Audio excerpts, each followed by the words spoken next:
This is the homework help video for physics homework 6.2. I will do 1, 3, and 5, so I'll hook you up here and do 60% of your problems. In number 1, we've got legend has it that Isaac Newton discovered gravity. An apple fell from a tree, hit him on the head. If a 0.2 kilogram apple, so mass equals 0.20 kilograms, fell 7 meters, so our distance here equals 7 meters, before hitting Newton, what was its change in potential energy during the fall? Remember, our potential energy equation equals mass times gravity times height. We know a mass. Gravity is, as always, 10 meters per second squared, technically 9.81, but we use 10. And our height, or our distance, is 7 meters. So really all we have to do here is plug some things in. And we've got 0.20 kilograms times 10 meters per second squared times 7.0 meters equals our potential energy change, because it fell 7 meters, so that's going to be the change in our potential energy. When we multiply those three things together, 0.2 times 10 times 7, we get a grand total of 14. And remember here, our units should be joules. And that's it for the first one. That's all you have to do. For the second one, I'll go ahead and change colors here. For the second one, for number 3, in a wild shot, Bo shoots a pool ball of mass m off a 0.68 meter high pool table. So our height equals 0.68 meters. And the ball hits the floor with a speed of 6.0 meters per second. So our final velocity equals 6.0 meters per second. And we're asked how fast was the ball moving when it left the pool table, and there's a hint there, use the law of conservation of energy. It doesn't seem like we really know anything here. We don't know the mass, we don't know, I guess we do know gravity, so we can write that down as 10 meters per second squared. But it really feels like we don't know very much. But let's write some things down, and I think we'll find that this problem is a bit easier than it at first seems. If we take the initial potential energy, mass times gravity times height 1, and this was height 1, this was our initial height, plus our initial kinetic energy, mass times velocity 1 squared, and remember that's what we're looking for. Sorry, 1/2 mass times velocity squared. See if I can sneak that in there. Equals our final potential energy, mass times gravity times height 2, plus 1/2 mass times velocity 2 squared.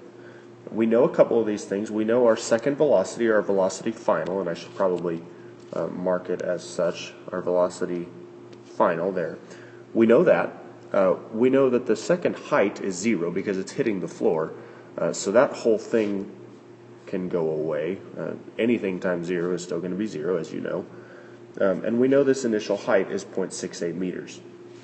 So let's rewrite this with the piece taken out. We've got mgh1 plus 1/2 mv1 squared equals 1/2 mvf squared. The other really nice thing about this is that there is an m in each term. So we can divide everything by m, and our m's will go away. That really simplifies it a great deal. So now we've got gravity times our initial height plus 1/2 our initial velocity squared equals 1/2 final velocity squared. That cleaned up pretty nicely. So now I think we can plug some numbers in. We know that gravity is 10 meters per second squared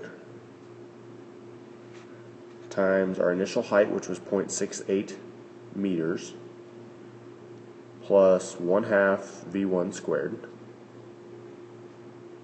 equals 1/2 times our final velocity, which was 6 meters per second squared. 10 times 0.68 is 6.8 meters squared per second squared, plus still 1/2 v1 squared. And then 6 squared is 36 times 1/2 is 18. So we get 18 meters squared per second squared here. Our next step is going to be to subtract 6.8 from both sides. And our units are the same, so this is a legal move. And we'll get 1/2 v1 squared equals 11.2 meters squared per second squared.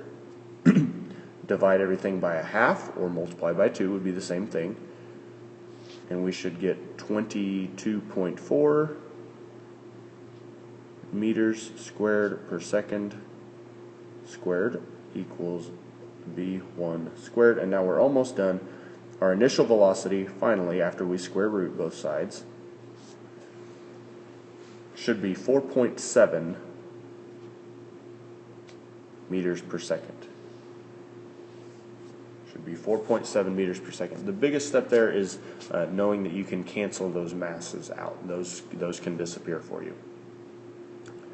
Okay, the last problem here that I'll do for you is number 5. We've got a 500 kilogram pig, and I'll change colors again here. A 500 kilogram pig, and he's on the top of a muddy hill on a rainy day.